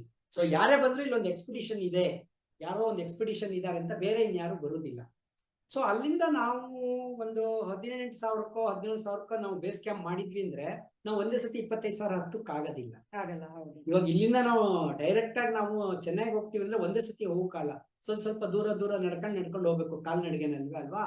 ಅದೇ ತರ ನಾವೇನ್ ಮಾಡ್ತೀವಿ ಅಂತಂದ್ರೆ 10 ಜನ ಮತ್ತೆ ಎಕ್ವಿಪ್ಮೆಂಟ್ಸ್ ಎಲ್ಲ ತಗೊಂಡ್ಬಿಟ್ಟು ಫಸ್ಟ್ ಬೇಸ್ ಕ್ಯಾಂಪ್ ಇಂದ ಕ್ಯಾಂಪ್ 1 ಇವತ್ತು ಇನ್ಸ್ಟಾಲ್ ಮಾಡೋಣ ಅನ್ಕೊಂಡು ಸ್ವಲ್ಪ ಹೈಟು ಸ್ವಲ್ಪ ದೂರಕ್ಕೆ ಹೋಗ್ಬಿಟ್ಟು ಅಲ್ಲಿ ಒಂದು ಟೆಂಟ್ ಹಾಕ್ಬಿಟ್ಟು ನಾವು ಅವತ್ತು ತಗೊಂಡೋಗಿದ್ದ ಎಕ್ವಿಪ್ಮೆಂಟ್ಸ್, ಫುಡ್ ಐಟಮ್ಸ್ ಎಲ್ಲ ಇಟ್ಬಿಟ್ಟು ಸೇಫ್ಟಿಯಾಗಿ ಮುಚ್ಚಿಬಿಟ್ಟು ಕವರಲ್ಲಿ ವಾಪಸ್ ಬರ್ತೀವಿ. ಮತ್ತೆ ಪಾನೇಸ ಕೆಳಗಡೆ ಕ್ಯಾಂಪಿಗೆ ಬರ್ತೀವಿ. ಅಪ್ ಅಂಡ್ ಡೌನ್ ಮಾಡ್ತಾನೆ ಇರ್ತೀವಿ. ಹಂಗಾಗಿ 1ನೇ ಕ್ಯಾಂಪಿಗೆ ಬರ್ತೀವಿ. 1ನೇ ಕ್ಯಾಂಪಿಗೆ ಎಕ್ವಿಪ್ಮೆಂಟ್ಸ್ ಗಳು, ಫುಡ್ಗಳು ಒಂದು ಸಫಿಷಿಯಂಟ್ ಬಂದಿದೆ ಅಂದ್ಮೇಲೆ 1ನೇ ಕ್ಯಾಂಪಿಂದ 2ನೇ ಕ್ಯಾಂಪ್ ಇನ್ಸ್ಟಾಲ್ ಮಾಡ್ತೀವಿ. ಮತ್ತೆ ನಡ್ಕೊಂಡು ಹೋಗಿ ಅಲ್ಲಿ ಒಳ್ಳೆ ಪ್ಲೇಸ್ ನೋಡಿ ಅಲ್ಲಿ ಕ್ಯಾಂಪ್ ಹಾಕ್ತಿವಿ. ಕ್ಯಾಂಪ್ ಹಾಕ್ತಿದ್ರು. ಅಲ್ಲಿ ಒಂದಿಬ್ರು ಉಳ್ಕೊಳ್ತೀವಿ. ಆ ಒಂದಿಬ್ರು 3 ಜನ ಕ್ಯಾಂಪ್ 2 ಇಂದ ಕ್ಯಾಂಪ್ 1 ಗೆ ಬರ್ತಾರೆ. ಕ್ಯಾಂಪ್ 2 ಇಂದ ಕ್ಯಾಂಪ್ 3 ಎಸ್ಟಾಬ್ಲಿಷ್ ಮಾಡ್ತೀವಿ ನೆಕ್ಸ್ಟ್ ಡೇ. ಅದು ಒನ್ ಡೇ ಇರುತ್ತೆ. ಒನ್ ಡೇ ಅಷ್ಟು long distance height depending upon weather ಮೇಲೆ. ಸೊ ಅಷ್ಟು ದೂರ ಹೋದ್ಮೇಲೆ ಕ್ಯಾಂಪ್ 3 ಆದ್ಮೇಲೆ ಕ್ಯಾಂಪ್ 3 ಇಂದ ಎಲ್ಲ ಕ್ಯಾಂಪ್ 2 ಬರ್ತಾರೆ. ಈ ಕ್ಯಾಂಪ್ 1 ಅವರೆಲ್ಲ ಅಕ್ಲಮಟೈಸ್ ಆಗಲಿ ಅಂತ ಕ್ಯಾಂಪ್ 2 ಬರ್ತಾರೆ. ಹೀಗೆ ಮೇಲೆ ಕೆಳಗೆ ಓಡಾಡ್ತಾನೆ ಇರ್ತೀವಿ. ಸೊ ಕ್ಯಾಂಪ್ 4 ಆದ ಕೂಡಲೇ ಎಲ್ಲರೂ ಬೇಸ್ ಕ್ಯಾಂಪಿಗೆ ಬಂದ್ಬಿಡ್ತೀವಿ. ಕ್ಯಾಂಪ್ 1, ಕ್ಯಾಂಪ್ 2, ಕ್ಯಾಂಪ್ 3, ಕ್ಯಾಂಪ್ 4 ಅಲ್ಲಿ ಸಾಕಷ್ಟು ಫುಡ್ ಎಕ್ವಿಪ್ಮೆಂಟ್ಸ್ ಎಲ್ಲ ಇಟ್ಬಿಡ್ತೀವಿ. ಇಟ್ಬಿಟ್ಟು ಎಲ್ಲ ಬರ್ತೀವಿ. ಎಲ್ಲ ಒಂದ್ ಲೆವೆಲ್ 20,000 ತನಕ ಎಲ್ಲ ಅಕ್ಲಮಟೈಸ್ ಆಗಿರ್ತೀವಿ. ನಾವೇನ್ ಮಾಡ್ತೀವಿ ಅಂದ್ರೆ ಎಕ್ವಿಪ್ಮೆಂಟ್ಸ್ ಎಲ್ಲ 1, 2, 3, 4 ಕ್ಯಾಂಪಿಗೆ ಹಾಕ್ಬಿಟ್ಟು ಕ್ಯಾಂಪ್ 4 ಇಂದ ಕ್ಯಾಂಪ್ 5 ಇತ್ತು ಅಂತಂದ್ರೆ ಶರ್ಪಾಸ್ ಜೊತೆ ಎಕ್ವಿಪ್ಮೆಂಟ್ಸ್ ಫುಡ್ ಸ್ವಲ್ಪ ಲೈಟ್ ಫುಡ್ ಎಲ್ಲ ತಗೊಂಡು ಯಾರು ಸಬ್ಮಿಟ್ ಮಾಡ್ತೀವಿ 1, 2, 3 ಡೇಸ್ ಆದ್ಮೇಲೆ ಸಬ್ಮಿಟ್ ಡೇ ಮಾಡ್ಕೊಂಡಿರ್ತೀವಿ ಅಷ್ಟಕ್ಕೆ ಮಾಡ್ತೀವಿ. ಆ ಕ್ರವಾಸಸ್ ಬಂತು ಅಂತಂದ್ರೆ ಅಲ್ಲಿಗೆ ನಾವು ಏಣಿ ಹಾಕಬೇಕು, ಹಗ್ಗ ಫಿಕ್ಸ್ ಮಾಡ್ಬೇಕು, ಪಿಟಾನ್ಸ್ ಐಸ್ ಬಾರ್ಗಳು ಇರುತ್ತೆ ಅದನ್ನೆಲ್ಲ ಹಾಕೊಂಡು ನಾವು ಗುಂಡಿ ಏರಿಯಾದ ಮೇಲೆ ಡಿಪೆಂಡ್ ಆಗುತ್ತೆ. ಸಮ್ಟೈಮ್ ಐಸ್ಗಳೇ ಇದೆ, ಬರೀ ಸ್ನೋನೇ ಇದೆ ಅಂತಂದ್ರೆ ಒಂದು ಗುಂಡಿ ತರ ತೋಡ್ಕೊಂಡ್ಬಿಟ್ಟು ಅದ್ರೊಳಗಡೆ ಪ್ಲಾಸ್ಟಿಕ್ ಶೀಟ್ ಹಾಕೊಂಡು ಬಿವಾಕ್ ಮಾಡ್ಕೋಬೇಕಾಗತ್ತೆ ನಾವು. ಸೊ ಆತರ ಇದ್ಕೊಂಡು ನಾವು ಸಬ್ಮಿಟಿಗೆ ಹೋಗ್ಬೇಕಾಗತ್ತೆ. ಅವಾಗ ನಾವು ಸಬ್ಮಿಟ್ ಹೋಗೋಕ್ಕಿಂತ ಮುಂಚೆ ಹಿಂದಿನ ಕ್ಯಾಂಪ್ ಏನ್ ಮಾಡ್ತೀವಿ ಅದು ಸಬ್ಮಿಟ್ ಕ್ಯಾಂಪ್ ಅಂತ. ಆ ಸಬ್ಮಿಟ್ ಕ್ಯಾಂಪ್ ಏನು ಅಂತಂದ್ರೆ ಸಬ್ಮಿಟ್ ಕ್ಯಾಂಪ್ ಅಂದ್ರೆ ಕೊನೆ ಲಾಸ್ಟ್ ಸೋರ್ಸ್. ಬೆಳಗ್ಗೆ ಪೀಕ್ ನಾವು ಸಂಜೆ ಹೊತ್ತಲ್ಲಿ ಸುಧಾರಿಸ್ಕೊಂಡ್ಬಿಟ್ಟು ಎಲ್ಲ ನೆಕ್ಸ್ಟ್ ಡೇಗೆ ಬೇಕಾದ ಎಲ್ಲದನ್ನ ಎಕ್ವಿಪ್ಮೆಂಟ್ಸ್ ಎಲ್ಲ ತಗೊಂಡು ಆಮೇಲೆ ಹಣ್ಣಿನ ರಸ, ಜ್ಯೂಸು, ಚಾಕ್ಲೇಟ್ ಅದೇನೇನ್ ಬೇಕೋ ಲೈಟ್ ವೆಯ್ಟ್ ಅಷ್ಟನ್ನ ಮಾತ್ರ ತಗೊಂಡ್ಬಿಟ್ಟು ನಾವು ಅಲ್ಲಿಗೆ ಪೀಕಿಗೆ ಹೋಗ್ತೀವಿ. ಎಲ್ಲ ರೆಡಿಯಾಗಿ ರಾತ್ರಿ ಏನ್ ಮಾಡ್ಕೋಲ್ಲ ಬೆಳಗ್ಗೆ 12 ಗಂಟೆ 1 ಗಂಟೆಗೆಲ್ಲ ಹೋಗ್ತೀವಿ. ಯಾಕೆ ಅಂತಂದ್ರೆ ಅವಾಗ ಹಾರ್ಡ್ ಆಗಿರುತ್ತೆ ಸ್ನೋ, ಸೂರ್ಯನ ಬಿಸಿಲು ಬೀಳಲ್ಲ, ಕಣ್ಣಿಗೆ ಹೊಡೆಯಲ್ಲ. ನಾವೆಲ್ಲವಲ್ಲೂ ಕನ್ನಡಕ ಹಾಕಿರ್ಲೇಬೇಕು ಅಲ್ಲಿ, ಇಲ್ಲ ಅಂದ್ರೆ ಕಣ್ಣು ಹೊರಟೋಗುತ್ತೆ, ಸ್ನೋ ಬ್ಲೈಂಡ್ನೆಸ್ ಬಂದ್ಬಿಡುತ್ತೆ. ಯಾಕೆಂದ್ರೆ ಇಲ್ಲಿ ಬೆಳಗ್ಗೆ ಹೇಗಿರುತ್ತೋ ಅದೇ ತರ ರಾತ್ರಿನೇ ಅಲ್ಲಿರುತ್ತೆ. ಯಾಕೆಂದ್ರೆ ಎಲ್ಲ ಕಡೆ ಸ್ನೋ, ನೀವು ಯಾವ ಜಾಗ ನೋಡಿದ್ರು ಸ್ನೋನೇ, ಅದು ವೈಟ್ ಸ್ನೋ, ಫ್ರೆಶ್ ಸ್ನೋ ಇರುತ್ತೆ. ಸೊ ಹಂಗಾಗ್ಬಿಟ್ಟು ಕಣ್ಣಿಗೆ ಎಫೆಕ್ಟ್ ಆಗುತ್ತೆ ಅನ್ನೋದಕ್ಕೋಸ್ಕರ ಸ್ನೋ ಬ್ಲೈಂಡ್ನೆಸ್ ಬಂದ್ಬಿಡ್ತು ಅಂದ್ರೆ ಅದು ಪರ್ಮನೆಂಟ್ ಆಗೋಗುತ್ತೆ, ಬಹಳ ಕಷ್ಟ, ಓಡಾಡೋಕ್ಕಾಗೋದಿಲ್ಲ. ಸೊ ನಾವು ಅದು ಹಾಕೊಂಡು ಸಬ್ಮಿಟ್ ಕ್ಯಾಂಪಿಗೆ ಹೊರಟೋಗ್ತೀವಿ. ಅಲ್ಲಿಗೆ ಹೋಗ್ಬಿಟ್ಟು ಫ್ಲಾಗ್ ಎಲ್ಲ ಸ್ಟೇಟ್ದು ನಮ್ಮ ಅಸೋಸಿಯೇಷನ್ದು ಎಲ್ಲ ಹಾಕಿ ಫೋಟೋ ಗಿಟೋ ತಗೊಂಡು 38-40 ವರ್ಷ ಆದ್ರೂ ನಾವು ಹತ್ತಿದ್ದು ನಮ್ಗೆ ಇರುತ್ತೆ. ಅಲ್ಲೆಲ್ಲ ಚೇಂಜ್ ಆಗಿರ್ಬೋದು, ಬೇರೆ ಇದೆಲ್ಲದು, ಆದ್ರೆ ಪೀಕ್ಗಳು ಚೇಂಜ್ ಆಗೋದಿಲ್ಲ. ಒಂದ್ ಊರು ಚೇಂಜ್ ಆಗ್ಬೋದೇ ವಿನಃ ಹಿಮಾಲಯಸ್ ಮಾತ್ರ ಯಾವತ್ತೂ ಚೇಂಜ್ ಆಗೋದಿಲ್ಲ. ಪ್ರತಿ ವರ್ಷನೂ ಸ್ನೋ ಬೀಳ್ತಾನೆ ಇರುತ್ತೆ, ಇದಾಗ್ತಾನೆ ಇರುತ್ತೆ. ಯಾಕೆಂದ್ರೆ 1000 ಜನ ಎಕ್ಸ್ಪಿಡಿಷನ್ಸ್ ಗಳಿಗೆ ಹೋಗ್ತಿರ್ತಾರೆ, ಡೈರೆಕ್ಷನ್ಗೋಸ್ಕರ ಹೋಗದೆ ವಿನಃ ಬೇರೆ ಯಾರನ್ನೇ ಮೆಚ್ಚುಗೆ ಆಗ್ಲಿ ಅಥವಾ ಇನ್ನೇನೇ ಒಂದು ಅವಾರ್ಡ್ಗೆ ಆಗ್ಲಿ ಯಾವುದಕ್ಕೆ ಆಗ್ಲಿ ನಾವು ಹೋಗುದಿಲ್ಲ. ಇದು ನಿಮ್ ಕೇಳಿ ಒಂಥರ ನನ್ಗೂನು ಟ್ರೆಕ್ಕಿಂಗ್ ಇದು ಮಾಡೋಣ ಅಂತ ಹೇಳಿ ಭಾರಿ ಇಂಟ್ರೆಸ್ಟ್ ಅನ್ಸ್ತಾ ಇದೆ. ನೀವು ಈಗ ನಮ್ದು ನೆಕ್ಸ್ಟ್ ಜನರೇಷನ್ಸ್, ಇವಾಗ ನಾನು ಹೇಳಿದ್ನಲ್ಲ ಯಾರೋ ಹುಡುಗ ಅಲ್ಲಿ ನಮ್ ತಂದೆಗೆ ಸಿಕ್ಕಾಗ ನಿಮ್ ನೆನ್ಪಾಯ್ತು ನಮ್ಗೆ ಅಂತ ಹೇಳಿ, ಟ್ರೆಕ್ಕಿಂಗ್ ಬಗ್ಗೆ, ಮೌಂಟೇನಿಯರಿಂಗ್ ಬಗ್ಗೆ ಏನ್ ನಾನು ನಿಮ್ಗೆ ಹೇಳ್ಬೇಕು ಅಂತ ಅನ್ಸುತ್ತೆ. ಏನಂದ್ರೆ ಯಾವ್ದನ್ನು ಓವರ್ ಕಾನ್ಫಿಡೆನ್ಸ್ ಆಗಿ ಹೋಗ್ಬಾರ್ದು. ಪ್ರತಿಯೊಂದು ನಾವು ಸ್ಟಡಿ ಮಾಡ್ಬೇಕು. ಗೊತ್ತಿರೋ ಜಾಗ ಇದ್ರೆ ಗೊತ್ತಿಲ್ಲದ ಜಾಗ ನಾವು ಈವನ್ ಚಿಕ್ಕ ಟ್ರೆಕ್ಕಿಂಗಿಗೆ ಹೋಗ್ಲಿ, ಬಟ್ ನಾವು ಆ ಏರಿಯಾದನ್ನೆಲ್ಲ ನೋಡ್ಕೋಬೇಕು. ಆ ಏರಿಯಾದ ಬಗ್ಗೆ ಸ್ಟಡಿ ಮಾಡ್ಬೇಕು, ಒಳ್ಳೆ ಎಕ್ವಿಪ್ಮೆಂಟ್ಸ್ ತಗೋಬೇಕು, ಫುಡ್ ತಗೋಬೇಕು, ನೀರ್ ತಗೋಬೇಕು. ಸಿಕ್ಕಿದ ಕಡೆ ಎಲ್ಲ ಗಲೀಜ್ ಮಾಡಬಾರ್ದು. ಹಿಂದೆ ಎಲ್ಲ ನಾವೆಲ್ಲ ನೀಟಾಗಿ ಕೊನೆಗೆ ಕ್ಯಾಂಪ್ ಫೈರ್ ಅಂತಾನೆ ಮಾಡ್ತಾ ಇದ್ವಿ, ಎಲ್ಲ ಸುಟ್ಟಾಕ್ಬಿಟ್ಟು ಬೇರೆ ಕ್ಲೀನ್ ಮಾಡಿ ಬರ್ತಾ ಇದ್ವಿ. ಮಂಜುಗಡ್ಡೆ ಇತ್ತು ಅಂದ್ರೆ ಚೆನ್ನಾಗಿ ಗುಂಡಿ ತೋಡ್ಬಿಟ್ಟು ಅದ್ರೊಳಗೆ ಎಲ್ಲ ಮುಚ್ಬಿಟ್ಟು ಬಂದ್ವಿ. ಯಾಕೆಂದ್ರೆ ಅದೇನು ಕೆಟ್ಟ ಹೋಗೋದಿಲ್ಲ, ಏನೂ ಇಲ್ಲ. ಬಟ್ ಯಾರೇ ಹೋಗ್ಲಿ ಎಂಜಾಯ್ ಮಾಡ್ಲಿ ಏರಿನ. ಅಲ್ಲಿ ಪ್ರಾಣಿಗಳು ಸಿಕ್ತು, ಪಕ್ಷಿಗಳು ಸಿಕ್ತು, ಮರಗಳು ಸಿಕ್ತು ಅಂತ ಇತ್ತು ಅಂದ್ರೆ ಅದನ್ನೆಲ್ಲ ಡಿಸ್ಟ್ರಾಯ್ ಮಾಡಕ್ ಹೋಗ್ಬಾರ್ದು. ನಾವು ಹೋಗಿರೋದು ಟ್ರೆಕ್ಕಿಂಗ್ ಹೋಗಿದ್ವಿ, must be enjoy our self. ಫೋಟೋಗಳು, ಆಮೇಲೆ ಸೆಲ್ಫಿ ಅಂತ ಹೇಳ್ತಾರೆ, ಎಲ್ಲೋ ಹೋಗ್ತಾರೆ, ಬೀಳ್ತಾರೆ, ಸಾಯ್ತಾರೆ, ಫ್ಯಾಮಿಲಿ ಮೆಂಬರ್ಸ್ ಗಳೆಲ್ಲ ಒದ್ದಾಡ್ತಾರೆ. ಬಟ್ ಏನು ಅಂದ್ರೆ ನಾವ್ ಎಷ್ಟೇ ಇದ್ರೂ ಕೇರ್ಫುಲ್ ಆಗಿರ್ಬೇಕು. ಹಿಮಾಲಯಸ್ಗೆ ಹೋಗ್ಬೇಕಾದ್ರೆ ಅಷ್ಟೇ ಒಳ್ಳೊಳ್ಳೆ ಎಕ್ವಿಪ್ಮೆಂಟ್ಸ್ ಗಳನ್ನ ತಗೊಂಡೋಗ್ಬೇಕು. ಸೇಫ್ಟಿ ಮೆಷರ್ ಫಸ್ಟ್ ನೋಡ್ಕೊಂಡು ನಾವು ಯಾರ ಜೊತೆ ಹೋಗ್ತಾ ಇದ್ದೀವಿ, ಯಾವ್ಯಾವ್ದು ಸಿಗ್ದಾರ್ ಜೊತೆ ಎಲ್ಲ ಹೋಗುದು, ಆ ಜಾಗಕ್ಕೆ ಹೋದ್ರೆ ನಮ್ಗೆ ಹೇಗಿದೆ ಅಂತ ಅನ್ನೋದಕ್ಕೋಸ್ಕರ ನಮ್ಮ ಸೆಲ್ಫ್ ಪ್ರೊಟೆಕ್ಷನ್ಗೆ ನಮ್ಮ ಇದಕ್ಕೋಸ್ಕರವೇ ಹೋಗ್ಬೇಕು. ಯಾವುದೇ ಒಂದು ಶೋಕಿಗೆ ಯಾರಿಗೋ ಮೆಚ್ಚಿಸ್ತೀವಿ, ನಾನು ಹೋಗಿದ್ದೆ ಹಿಮಾಲಯಸ್ಗೆ ಅಂತ ಅನ್ನೋದಲ್ಲ. ಹಿಮಾಲಯಸ್ಗೆ ಹೋಗಿ ಜೋಪಾನಾಗಿ ಸೇಫ್ಟಿಯಾಗಿ ಬರ್ಬೇಕು, ಇದ್ದಿದ್ದು ಎಂಜಾಯ್ ಮಾಡ್ಬೇಕು. ರೋಡ್ ದ ಜರ್ನಿ ನಮ್ದು ಒಂದು ಲವ್ಲಿ ಆಗಿರ್ಬೇಕು. ನಮಗೋಸ್ಕರ ನಾವು ಎಲ್ಲೇ ಹೋಗೋದು, ಏಳುದು ಬೀಳುದು, ಕೈಕಾಲು ಪೆಟ್ ಮಾಡ್ಕೊಂಡ್ಬಿಟ್ಟು ಬರೋದು, ಆತರ ಯಾವ್ದು ಎಲ್ಲರೂ ಹೋಗ್ಬಿಟ್ಟು ಬರ್ತಾರೆ. ಬಟ್ ಏನು ಅಂದ್ರೆ ಒನ್ಸ್ ಇನ್ ಲೈಫ್ ಹಿಮಾಲಯಸ್ ಹೋಗ್ಬಿಟ್ಟು ಬಂದ್ರೆ ಲೈಫ್ ಸಾರ್ಥಕ. ಯಾಕೆಂದ್ರೆ ಅದರಂತ ಜಾಗ ಇನ್ನೊಂದಿಲ್ಲ ನಮ್ಗೆ. ತುಂಬಾ ಖುಷಿ ಆಯ್ತು ಅಂಕಲ್ ನಿಮ್ ಹತ್ರ ಮಾತಾಡಿ ಇವತ್ತು. Thank you very much for the tea ಮತ್ತೆ ನಿಮ್ ಸ್ಟೋರಿಗೆ. Thank you uncle. ಓಕೆ ನಮ್ಗೆ thank you.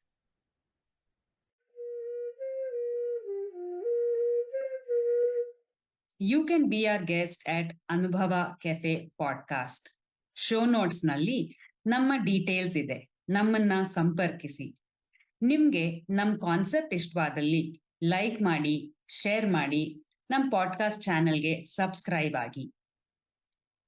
Podcast production, ideation Deepti Rao, editing support BS Venkatesh Rao, ಸಂಗೀತ ಶ್ರೀಮತಿ ಉಷಾ ಶ್ರೀನಾಥ್ ಹಾಗೂ Ganesh V Bharadwaj, cover art Sunidhi Harish. ಅನುಭವದಡುಗೆಯ ಮಾಡಿ ಅದಕ್ಕನುಭವಿಗಳು ಬಂದು ನೀವೆಲ್ಲ ಕೂಡಿ ಅನುಭವದಡುಗೆಯ ಮಾಡಿ, ಅನುಭವದಡುಗೆಯ ಮಾಡಿ, ಅನುಭವದಡುಗೆಯ ಮಾಡಿ.